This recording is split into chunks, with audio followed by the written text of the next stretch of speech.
Hello అండి, అందరికీ నమస్తే. Welcome back to our channel Aruna's channel. ఎలా ఉన్నారు? అందరూ బాగున్నారా? నేను బాగున్నాను. మీరందరూ కూడా చాలా చాలా బాగున్నారని అనుకుంటున్నాను. ఇంకా బాగుండాలని మనస్ఫూర్తిగా కోరుకుంటున్నాను. ఈ రోజు మన వీడియో ఏంటి అంటే, రేపే మనకి తొలి ఏకాదశి, ఆడి మాసం ప్రారంభం. ఆడి మాసం అమ్మవారి పూజలకి ప్రసిద్ధి. మీకు ఆల్రెడీ తొలి ఏకాదశికి సంబంధించి చెప్పాను కదా. ఇప్పుడు రాబోయే మంత్స్ లో ఈ చాతుర్మాస దీక్షలో మనం అమ్మవార్ల పూజ, అది లక్ష్మీదేవి కావచ్చు, మీ కులదైవం కావచ్చు, మీ గ్రామ దేవత కావచ్చు, అమ్మవార్లకు సంబంధించిన పూజలు వ్రతాలు ఎంత బాగా చేసుకుంటే మన ఇంటికి, మన వంశానికి, మన మాంగళ్యానికి అంత శ్రేయస్కరం. సో అమ్మవారి పూజ ఎలా చేసుకోవాలి, కలశ స్థాపన మనకి రేపు మొదటి పండుగ కాబట్టి వెంకటేశ్వర స్వామి ఇలవేల్పుగా ఉన్న వాళ్ళందరూ కూడా కలశ స్థాపన ఎలా చేయాలి, గ్రామ దేవతలు గాని అలాగే మీ ఇలవేల్పు అమ్మవార్లకు సంబంధించిన దేవతలు ఉన్నట్లయితే అలాంటి వాళ్ళు స్పెషల్ గా కలశ స్థాపన ఎలా చేయాలి, అన్నింటికంటే ముఖ్యంగా నిత్య కలశం స్థాపన చేసే వాళ్ళందరూ కూడా కలశాన్ని ఎలా అలంకరించుకోవాలి, ఏ గడియల్లో పూజ చేయాలి, ఏ గడియల్లో కలశ స్థాపన చేయాలి అనే పండక్కి సంబంధించిన ఇంపార్టెంట్ టాపిక్ అంతా ఈ రోజు వీడియోలో తెలుసుకోబోతున్నాము. మనం మెయిన్ వీడియోలోకి వెళ్ళబోయే ముందు మీలో ఎవరైనా ఫస్ట్ టైం అరుణాస్ ఛానల్ చూస్తూ ఉన్నా, అలాగే మీలో ఇంకా ఎవరైనా అరుణాస్ ఛానల్ సబ్స్క్రైబ్ చేసుకోకుండా ఉన్నట్లయితే తప్పకుండా ఛానల్ ని సబ్స్క్రైబ్ చేసుకుని పక్కనే ఉన్న బెల్ ఐకాన్ ని క్లిక్ చేయండి. జూలై 17 రేపే మనకి బుధవారం రోజున తొలి ఏకాదశి పండగ జరుపుకుంటున్నాము. ఇంకా పూజా సమయం ఏ గడియల్లో పూజ చేసుకోవాలంటే రేపు మార్నింగ్ 6 గంటల నుంచి 7 గంటల మధ్య సమయంలో కలశ స్థాపన చేసే వాళ్ళు కానీ, లేదంటే మీరు బ్రాహ్మీయ ముహూర్తంలో లేచి ముందుగానే అన్ని ఏర్పాటు చేసుకున్న వాళ్ళు, అంటే మనకి ముందు రోజు మంగళవారం వచ్చింది కాబట్టి ఇల్లు వాకళ్ళు శుభ్రం చేసుకోకుండా ఉంటారు. చాలా మంది పూజా మందిరం శుభ్రం చేసుకోకుండా ఉంటారు. ఇంకా తొలి పండుగ ఖచ్చితంగా ఫోటోలన్నీ కూడా నీట్ గా పూజా మందిరం అన్ని కూడా క్లీన్ చేసి కలశ స్థాపన చేసుకోవడం చాలా మంచిది. సో అలాంటి వాళ్ళందరూ కూడా అంత అర్లీగా బ్రాహ్మీయ ముహూర్తంలో పూజ చేసుకోవడానికి వీలు కాకుండా పోవచ్చు కదా, ఎందుకంటే ఈ రోజు మంగళవారం వచ్చింది. లేదంటే ముందు రోజే అన్ని శుభ్రం చేసుకుని మార్నింగ్ పూజ చేసుకోవడానికి సులభంగా ఉంటుంది. అలాంటి వాళ్ళందరూ, లేదా మేము సోమవారమే అన్ని శుభ్రం చేసుకున్నాము అనుకున్న వాళ్ళు మీరు బ్రాహ్మీయ ముహూర్తంలో పూజ చేసుకోండి. సింపుల్ గా మనకి పూజా మందిరం ఉంటే బ్రాహ్మీయ ముహూర్తంలోనే లేచి 1 అవర్ లోనే అన్ని కూడా సిద్ధం చేసుకుని పూజ చేసుకోగలరు కొంతమంది.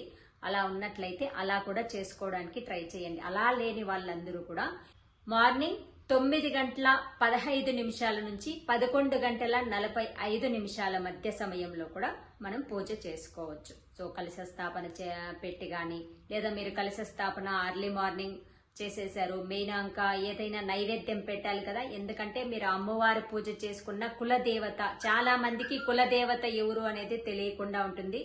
అలాంటి వాళ్ళందరూ కూడా మీ గ్రామ దేవతే మీ కులదేవత, లేదా అమ్మవారు అందరికీ సంబంధించింది లలితా పరమేశ్వరి మీ కులదేవతగా భావించి ఒక్కో వంశంలో ఒక్కొక్కరికి పూజ చేస్తూ ప్రసిద్ధంగా పూజ చేస్తూ ఉంటారు. సో అలాంటి ఫోటోలు గాని, అలాంటి ఆనవాయితీ గాని ఇంతవరకు మేము చేయలేదు అనుకునే వాళ్ళు మీరు నివసించే మీ నేటివ్ ప్లేస్ లో ఉన్న అమ్మవారి దేవాలయానికి వెళ్లి అక్కడ నేతి దీపాన్ని అలంకరణ, సంవత్సరానికి అయ్యేంత దీపాన్ని, అంటే 365 ఒత్తులు వేసి అక్కడ అమ్మవారి దగ్గర పసుపు కుంకుమలన్నీ కూడా అలంకరణ చేసి భక్తి శ్రద్ధలతో పూజ చేసుకుని వచ్చేయండి. ఓకేనా? సో అది మీరు రేపు చేసుకుంటే మంచిది. రేపు కుదరలేదు, మాకు ఈ విషయం ఇప్పుడే తెలుస్తుంది అనుకునే వాళ్ళందరూ కూడా ఈ ఆడి మాసం కంప్లీట్ అయ్యే లోపల ఏదైనా ఒక శుక్రవారం రోజున మీ కులదైవానికి తప్పనిసరిగా పూజ చేసుకోవడానికి ట్రై చేయండి. సో మీ కులదైవం ఫోటో ఇంట్లోనే ఉంది, మేము కులదైవాన్ని చాలా పవిత్రంగా పూజ చేసుకుంటాం అనుకునే వాళ్ళందరూ కూడా మీ నిత్య కలశంలోకే రేపు ఆహ్వానించి, సో మనము శ్రావణ మాసం వస్తే ఎలా 4 వారాలు కూడా లక్ష్మీ పూజని ఎలా స్పెషల్ గా పూజ చేసుకుంటామో, అలాగే మీ నిత్య కలశంలోకి మీ ఇంటి కులదైవాన్ని ఆహ్వానించి ఈ 4 వారాలు కూడా ఆడి మాసం కంప్లీట్ అయ్యే వరకు కూడా నిత్య కలశానికి అందంగా అమ్మవారిలాగా అలంకరణ చేసి పూజ చేసుకోవడానికి ట్రై చేయండి. సో దీనికి నార్మల్ మనం ఇంట్లో నిత్య కలశానికి ఎలా నియమాలు పాటిస్తామో అంతవరకే చాలు.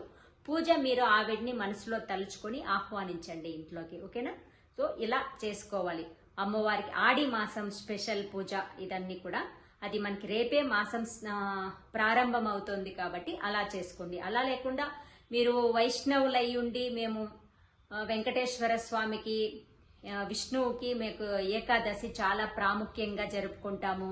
ఉపవాసం ఉంటాము, జాగరణ ఉండి రేపు మళ్ళీ పారణ చేసేంత కఠిన ఉపవాస దీక్ష ఉండి పూజ చేసుకుంటాం అనుకునే వాళ్ళందరూ కూడా మీకు ఆల్రెడీ నిన్నటి వీడియో డిస్క్రిప్షన్ లో వీడియో ఇచ్చాను. స్వామివారి కలశం ఎలా అలంకరణ చేసుకోవాలని అలాంటి కలశాన్ని ఏర్పాటు చేసుకుని అది రేపటి వరకే.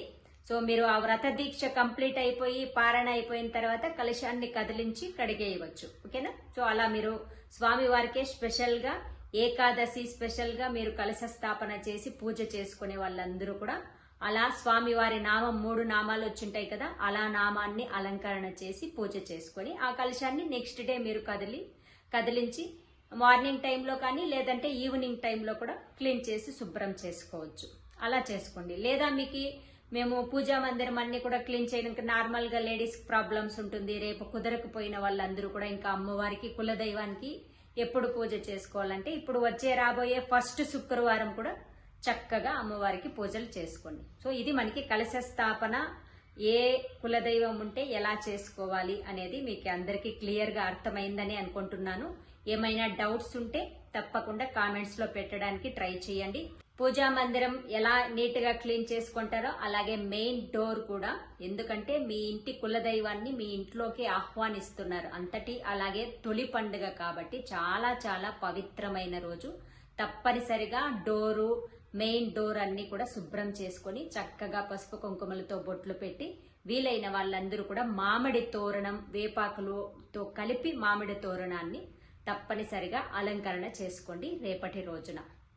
సో తొలి ఏకాదశి, ఆడి మాసం ప్రారంభం, చాతుర్మాస దీక్ష ప్రారంభం. ఈ రోజు నుంచి మీరు దీక్ష పాటించే వాళ్ళు కానీ ఏదైనా మాలధారణ చేసి కూడా ఈ 4 మాసాలు కూడా పరమ పవిత్రంగా ఉండి ఎలాంటి నాన్ వెజ్ లాంటివి తినకుండా కూడా భక్తి పూర్వకంగా పూజలు చేసుకునే వాళ్ళందరూ కూడా రేపటి నుంచి మాలధారణ కూడా చేసుకోవచ్చు. అదే రుద్రాక్షలు కావచ్చు, ఇంకా వేరే ఏదైనా మాలధారణ కానీ, మీరు తులసి మాల కానీ ఇలాంటివి ధారణ చేసి ప్రతిరోజు జపం చేస్తూ ఈ 4 మాసాలు కూడా దైవ సేవకే జీవితాన్ని అంకితం చేసినట్టు ఆ మార్గంలోనే కూడా పూజలు చేసుకోవచ్చు. ఒక అమోఘమైన దైవ శక్తి అనేది వాళ్ళని ఆవహిస్తుంది. అంత భక్తి శ్రద్ధలతో ఎవరైతే ప్రతిరోజు బ్రాహ్మీయ ముహూర్తంలో నిద్రలేచి ఈ 4 మాసాలు కూడా శుచి శుభ్రాన్ని పాటిస్తూ పూజలు జరుపుకుంటారో అలాంటి వాళ్ళకి ఆ ఇంటికి దైవ శక్తి అనేది తప్పనిసరిగా కలుగుతుంది. కులదైవంగా భావించి పూజ చేసుకుంటున్నాం, ఏం నైవేద్యం పెట్టాలి అనుకునే వాళ్ళందరూ కూడా తప్పనిసరిగా కలశానికి బ్లౌజ్ పీస్ అలంకరణ చెయ్యండి.